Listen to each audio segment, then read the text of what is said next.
พ่นใส่ซ้ำเหลือขาวพอ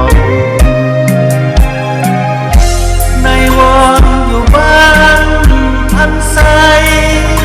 ไม่ตรีบ้านนาทุ่งจอกหน้าทองสาวงามแก้มบอกคงสุขสมปอง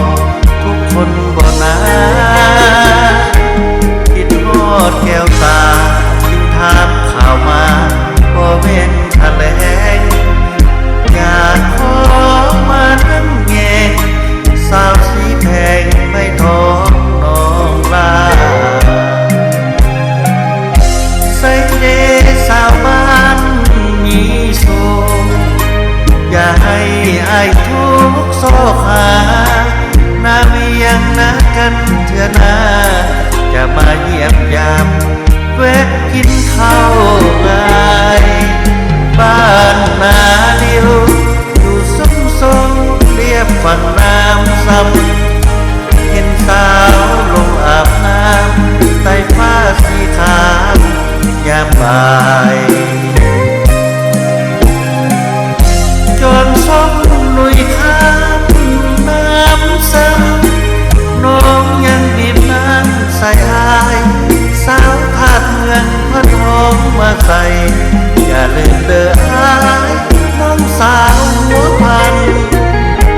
ก่อนจากน้องไปเดินสักวันใจขอลาก่อนนะ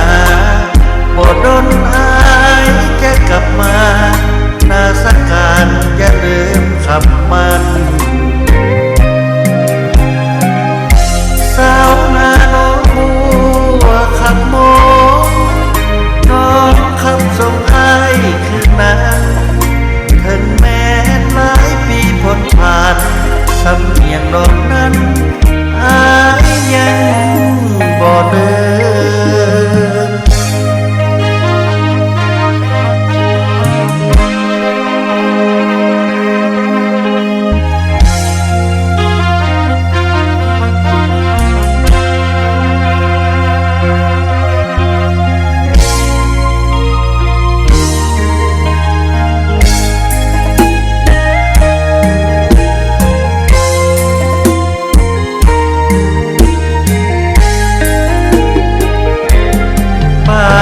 นาเร็วอยู่ซุ้มสมเรียบฝั่งน้ำซ้ำเห็นสาวลงอาบน้ำใต้ฟ้าสีขา